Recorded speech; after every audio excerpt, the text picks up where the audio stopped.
मैं आज जद पे हूं तो इतना खुशगुमान न हो, चराग सबके बुझेंगे हवा किसी की नहीं। नीतीश कुमार जी हो, चंद्रबाबू नायडू जी हो, चिराग पासवान जी हो, जयंत चौधरी जी हो, देवे गौड़ा जी हो, जीतन राम मांझी जी हो, सबको समझना पड़ेगा कि जब जंगल में आग लगती है तो न वो बरगद बचते हैं जो हवा को आंधी में तब्दील करते हैं, न वो बांस बचते हैं जो आपसी रगड़ से ये सरकार रात के 3 बजे तक पूरे देश को जगा करके संसद में अपने ही नागरिकों को नीचा दिखाने के लिए वक्फ बिल ला रही थी, तो उधर रात के 1:30 बजे अमेरिका हम पर 26% टैरिफ लगा रहा था। तो हम भी तो इसी देश के नागरिक हैं, हम भी तो इसी देश के बेटे हैं, तो वक्फ की जमीनें भी तो इसी देश की जमीनें हैं, उनको पराया क्यों बोलते हैं आप? सभापति महोदय, अशफाकुल्लाह खान जब फैजाबाद की जेल में फांसी के फंदे पर झूल रहे थे तो इसी देश की जमीन के लिए झूल रहे थे ना। सभापति महोदय, अंडमान की जेल में काला पानी की सजा काटकर अपनी जान देने वाले मौलाना फजले हक खैराबादी हो या शेर खान अफरीदी हो, वो भी तो इसी जमीन के लिए अपनी जान दे रहे थे ना। सभापति महोदय, पाकिस्तान के खिलाफ लड़ते हुए अपनी जान देने वाले महावीर चक्र विजेता ब्रिगेडियर उस्मान हो या पाकिस्तान के पैटर्न टैंक उड़ाने वाला परमवीर चक्र विजेता वीर अब्दुल हमीद हो, वो भी तो इसी जमीन के लिए अपनी जान दे रहा था ना। और मंत्री जी, मैं इस सदन में अलग ऐलान ये कहता हूं कि जब भी इस देश की जमीन को लहू की जरूरत होगी, आपसे 2 कदम आगे इमरान खड़ा मिलेगा, ये मैं आपसे यकीन दिलाता। और इस देश की एक बहुत बड़ी आबादी इस बात से खदशे में है, शक में है कि आप सीधे उनकी जमीनों को लूट करके धन्ना सेठों को बेचना चाहते हैं। मेरी अब भी आपसे अपील है कि इस बिल को वापस ली। धन्यवाद सभापति महोदय। हम ही को कातिल कहेगी दुनिया, हमारा ही कत्लेआम होगा। हम ही कुएं खोदते फिरेंगे, हम ही पे पानी हराम होगा।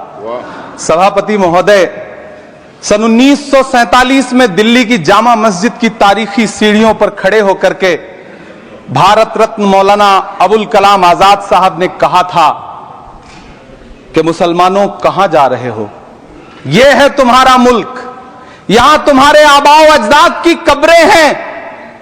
उस वक्त मौलाना आजाद की ये सदाएं सुन करके लोगों ने अपने सरों की गठरियां उतार करके रख दी थी। आज उसी दिल्ली में मौजूद देश की संसद में एक बिल आया है जो हमसे उसी जामा मस्जिद की सीढ़ियों के सबूत मांगेगा, जो उन्हीं सीढ़ियों के पास अपनी कब्र में सोए हुए मौलाना आजाद को फिर से कब्र से सदा देनी पड़ेगी कि ये जो कब्र है वो मेरी कब्र है, ये किसी सरकार की जागीर नहीं है। सभापति महोदय, मैं जहां खड़ा हूं इसी संसद भवन के सामने सड़क के उस पार अपनी कब्र में सोए हुए भारत के पूर्व राष्ट्रपति फखरुद्दीन अली अहमद की कब्र है। शायद अब उस कब्र से भी सदाएं आए कि ये कब्र मेरी कब्र है, ये सरकार की जागीर नहीं है। सभापति महोदय, मैं वक्फ कानूनों में किए जा रहे संविधान विरोधी बदलावों के खिलाफ बोलने के लिए खड़ा हुआ हूं। संविधान का आर्टिकल 14 हो, 29 हो, 30 हो, चीख चीख कर कहता है कि देश में सब बराबर के हकदार।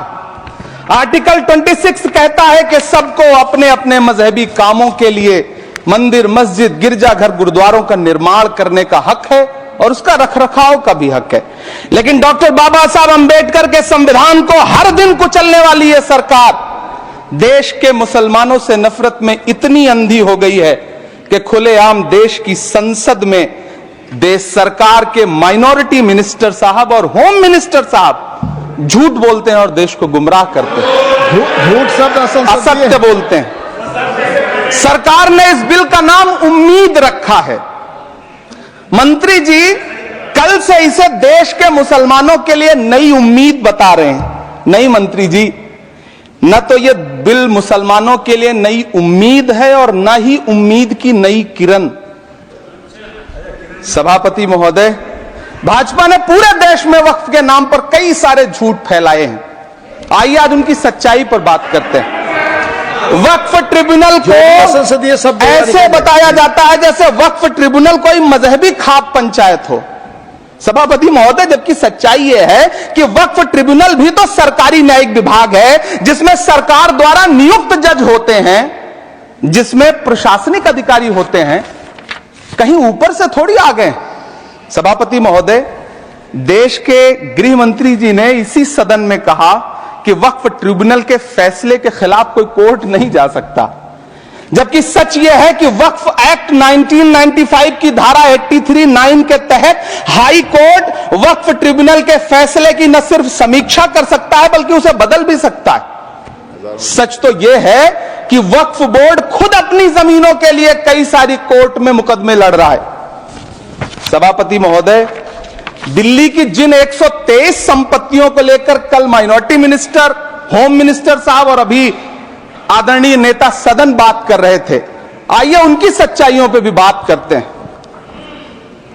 1911 में जब अंग्रेजी हुकूमत ने कोलकाता के बजाय दिल्ली को राजधानी बनाने का फैसला किया, तो रायसीना हिल्स के चारों तरफ जो मुसलमानों की ढेर सारी जमीनें थी उनको एक्वायर किया गया और लुटियन को इसकी तामीर की जिम्मेदारी सौंपी गई।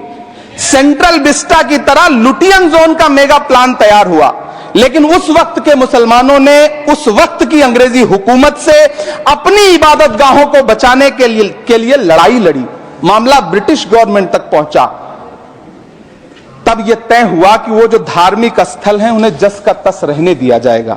इंडिया गेट के बगल वाली मस्जिद हो, जाप्तागंज, सुनहरी बाग मस्जिद हो, पार्लियामेंट रोड वाली मस्जिद हो, ऐसी 123 संपत्तियों के मैनेजमेंट के लिए 1913 में मुसलमान वक्फ वैलिडेशन एक्ट बना और उसके बाद एक नया शहर बसाया गया जिसे लुटियंस जोन का नाम दिया गया।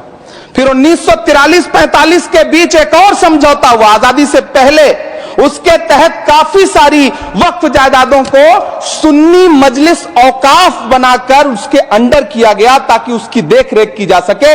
गृह मंत्री जी 2 दिन से सदन में जो बात कह रहे हैं वो दरअसल 123 संपत्तियां उसी सुन्नी मजलिस औकाफ के तहत आती है। सभापति महोदय, आजाद भारत आजाद हुआ। आजादी के बाद भारत में 1954 में वक्फ एक्ट लागू हुआ, जिसकी धारा 9 के तहत 1964 में केंद्रीय वक्फ काउंसिल का गठन हुआ। दिल्ली की वही 123 प्रॉपर्टीज को 1970 में सर्वे गजट करके गजट नोटिफाई किया गया। इसके निपटारे के लिए पूर्व प्रधानमंत्री इंदिरा जी के द्वारा 1974 में एक बर्नी कमेटी बनाई गई। बर्नी कमेटी ने 1976 में इन 123 संपत्तियों को दिल्ली वक्फ बोर्ड की संपत्ति होने की रिपोर्ट सौंपी। उस रिपोर्ट के आधार पर 1984 में कांग्रेस सरकार ने उन 123 प्रॉपर्टीज को दिल्ली वक्फ बोर्ड को सौंपने का फैसला किया, जिसके खिलाफ विश्व हिंदू परिषद कोर्ट गई। मामला 2011 तक पेंडिंग रहा। फिर 2011 में कोर्ट ने सरकार को आदेशित किया कि इसका निपटारा करो। तब 2013 में तत्कालीन यूपीए सरकार ने दिल्ली की उन्हीं 123 जायदादों को बर्नी कमेटी की सिफारिशों के मुताबिक वक्फ बोर्ड के हवाले किया। यही वो प्रॉपर्टीज हैं जिनके नाम से गृहमंत्री जी कल से कांग्रेस को कोस रहे हैं। फिर आई 2014 में भाजपा की सरकार, जो तब से इन जमीनों को हड़पने की साजिश कर रही है। जिस बिल को मुसलमानों के हुकूक की हिफाजत करने वाला बिल बताया जा रहा है, उसी को पेश करने के लिए और उस पर बात करने के लिए लोकसभा में भाजपा सरकार के पास एक भी मुस्लिम सांसद नहीं है। जिस वक्त, मैं लोकसभा कह रहा हूं, सुना करिए, जिस वक्फ बिल को मुस्लिम महिलाओं को हक दिलाने वाला बताया जा रहा है, उसे संसद में पेश करने वाली पार्टी के पास न तो राज्यसभा में, न लोकसभा में, न देश की किसी विधानसभा में एक भी मुस्लिम महिला सदस्य नहीं। कल किरण रिजिजू जी कह रहे थे कि रेलवे की जमीनें देश की जमीनें हैं, डिफेंस की जमीनें देश की जमीनें हैं। हां मंत्री जी, हैं, बिल्कुल हैं। ये जो वक्फ की जमीनें हैं, ये हमारे पुरखों ने धार्मिक कामों के लिए डोनेट किया है, तो हम भी तो इसी देश के नागरिक हैं, हम भी तो इसी देश के बेटे हैं, तो वक्फ की जमीनें भी तो इसी देश की जमीनें हैं। उनको पराया क्यों बोलते हैं आप? सभापति महोदय, अशफाकुल्लाह खान जब फैजाबाद की जेल में फांसी के फंदे पर झूल रहे थे, तो इसी देश की जमीन के लिए झूल रहे थे ना। सभापति महोदय, अंडमान की जेल में काला पानी की सजा काटकर अपनी जान देने वाले मौलाना फजले हक खैराबादी हो या शेर खान अफरीदी हो, वो भी तो इसी जमीन के लिए अपनी जान दे रहे थे ना। सभापति महोदय, पाकिस्तान के खिलाफ लड़ते हुए अपनी जान देने वाले महावीर चक्र विजेता ब्रिगेडियर उस्मान हो या पाकिस्तान के पैटर्न टैंक उड़ाने वाला परमवीर चक्र विजेता वीर अब्दुल हमीद हो, वो भी तो इसी जमीन के लिए अपनी जान दे रहा था ना। और मंत्री जी, मैं इस सदन में अलल ऐलान ये कहता हूं कि जब भी इस देश की जमीन को लहू की जरूरत होगी, आपसे 2 कदम आगे इमरान खड़ा मिलेगा, ये मैं आपसे यकीन दिलाते हुए कह रहा हूं। सभापति महोदय, मैं सरकार से कहना चाहता हूं, हमसे हमारी इबादत गाहें तो मत छीनिए ना, हमारे घरों पे बुलडोजर तो मत चलाइए ना, हमारी कब्रों में तो हमें सुकून से सोने दीजिए ना। सभापति महोदय, माइनॉरिटी मिनिस्ट्री का बजट कट करके, मुस्लिम बच्चों की स्कॉलरशिप बंद करके अब सरकार कह रही है कि हम वक्फ की आमदनी से गरीब मुसलमानों का भला करेंगे। गुजरात की बेटी बिल्किस के बलात्कारियों की रिहाई के बाद उन्हें माला पहनाने वाली लोगों के नेता ये कह रहे हैं कि यह बिल मुस्लिम महिलाओं को उनका हक दिलाएगा। धन्यवाद मोदी जी, क्या बढ़िया सौगातें मोदी दे रहे हैं आप। पहले हमें गुजराते मोदी दिया, आप सौगाते मोदी दे रहे हैं।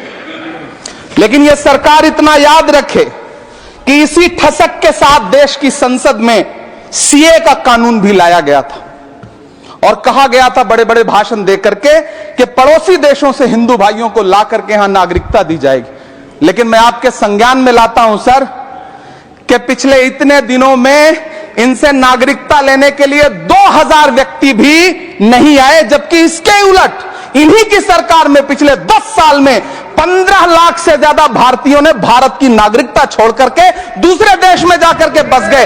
यह हुआ उस कानून का अंजाम। सभापति महोदय, इसी तरह की जिद के साथ किसानों के खिलाफ भी कानून लाए गए थे। जिस तरह आज वक्फ के फायदे गिनाए जा रहे हैं, उसी तरह से किसानों को भी कृषि कानूनों के फायदे गिनाए गए थे। लेकिन अंजाम क्या हुआ? 700 किसानों की शहादत लेने के बाद सरकार को अन्नदाता किसानों के सामने घुटने टेकने पड़े और कृषि कानून वापस लेने पड़े।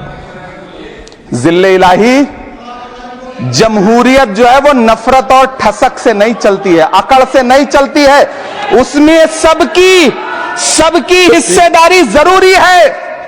कल देश के माइनॉरिटी मिनिस्टर ने लोकसभा में खड़े होकर एक शेर सुनाया था कि मुझसे कोई बदगुमान न हो, तो मैं उन्हें एक शेर सुनाना चाहता हूं कि मैं आज जद पे हूं तो इतना खुशगुमान न हो, मैं आज जद पे हूं तो इतना खुशगुमान न हो, चराग सबके बुझेंगे हवा किसी की नहीं। नीतीश कुमार जी हो, चंद्रबाबू नायडू जी हो, चिराग पासवान जी हो, जयंत चौधरी जी हो, देवे गौड़ा जी हो, जीतन राम मांझी जी हो, सबको समझना पड़ेगा कि जब जंगल में आग लगती है तो न वो बरगद बचते हैं जो हवा को आंधी में तब्दील करते हैं, न वो बांस बचते हैं जो आपसी रगड़ से चिंगारी पैदा करते हैं। सभापति महोदय, जब देश को मनमोहन सिंह साहब जैसा काबिल प्रधानमंत्री मिलता है तो देश को आरटीआई जैसा एक्ट मिलता है, सेज जैसा एक्ट मिलता है, मनरेगा जैसा एक्ट मिलता है, लिबरलाइजेशन मिलता है, राइट टू एजुकेशन मिलता है, नेशनल फूड सिक्योरिटी एक्ट मिलता है। लेकिन जब देश को सौगातें मोदी मिलती है तो क्या मिलता है? सीए मिलता है, फॉर्म्स लॉ मिलता है, आर्टिकल 370 मिलता है, इलेक्टोरल बॉन्ड जैसा एक्ट मिलता है और वक्फ अमेंडमेंट एक्ट जैसे बिल देश को मिलते हैं। मुझे तो अपने हमवतन भाइयों से पूछना है कि आपको अपने बच्चों की तरक्की, खुशहाली और नौकरी की दरकार है या फिर मुसलमानों की दान की गई जमीनों को लूट कर धन्ना सेठों को देने की साजिश करने वाले कानून की? सभापति महोदय, यह सरकार रात के 3 बजे तक पूरे देश को जगा करके संसद में अपने ही नागरिकों को नीचा दिखाने के लिए वक्फ बिल ला रही थी, तो उधर रात के 1:30 बजे अमेरिका हम पर 26% टैरिफ लगा रहा था। सरकार की प्राथमिकताएं देश को पता। सभापति महोदय, मैं बहुत भावुक हूं आज और मुझे अच्छा लगा कि आदरणीय नेता सदन जगत प्रकाश नड्डा जी ने बहुत अच्छी बातें भी की, मन से बातें की। क्योंकि उनके नाम में प्रकाश जुड़ा है तो मैं उनमें हमेशा एक रोशनी की किरण देखता हूं। मैं उनके सामने बहुत अदब से यह बात कहना चाहता हूं कि चरागों के सफर में दबदबा हो आंधियों का तो फिर अंजाम जुल्मत के सिवा कुछ भी नहीं होगा। यह दुनिया नफरतों के आखिरी स्टेज पर है, इलाज इसका मोहब्बत के सिवा कुछ भी नहीं होगा। मैं भावुक हूं, मेरी पलकें गीली हैं। अगर देश की एक बहुत बड़ी आबादी को लगता है कि आप उसका भला करने के लिए नहीं बल्कि उनकी इबादतगाहों, उनकी कब्रिस्तानों, उनकी खानकाहों को बर्बाद करने का बिल ला रहे हैं, तो फिर आप अगर समझाने में नाकामयाब रहे हैं तो यह आपकी नाकामयाबी है। पहले समझाइए, उसके बाद कोई बिल लेकर के आइए, तब शायद हम आपका इतनी पुरजोर तरीके से विरोध ना करें। लेकिन सभापति महोदय, मैं अंत में सिर्फ इतना कहना चाहता हूं कि इस बिल में जो भी पॉइंट्स दिए गए हैं, बॉम्सी पोर्टल देख लीजिए, सरकार का झूठ आपको पकड़ में आ जाएगा। हम डरे नहीं हैं, हम सिर्फ सरकार से अपील कर रहे हैं कि हमें अपना समझिए। हम आपके अपने हैं, इस देश के नागरिक हैं और आप ताकत में हैं। संख्या बल के आधार पर बिल हो सकता है आप पास करा ले, लेकिन आपको यह बात समझनी पड़ेगी कि हम तो वो तारीख हैं, जहनों में रहना है जिसे कागजी पुर्जे नहीं जो फाड़ डाले जाएंगे। जिस जमीन पर मैं खड़ा हूं यह मेरी पहचान है। आप आंधी हैं तो क्या मुझको उड़ा ले जाएंगे? आपको यह बात समझनी पड़ेगी।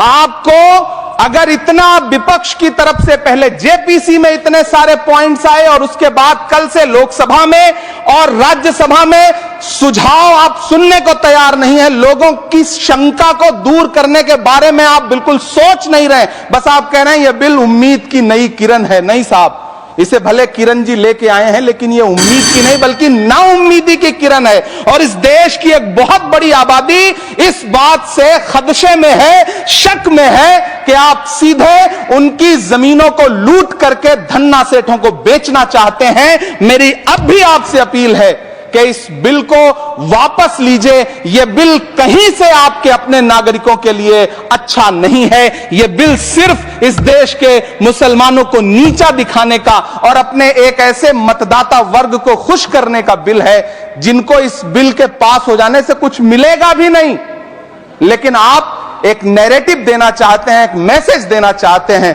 मेरी आपसे अपील है कि कृपया ये जो सबका साथ सबका विकास का नारा है, इस नारे को रत्ती भर तो चरित्रार्थ कर दीजिए। बहुत बहुत धन्यवाद।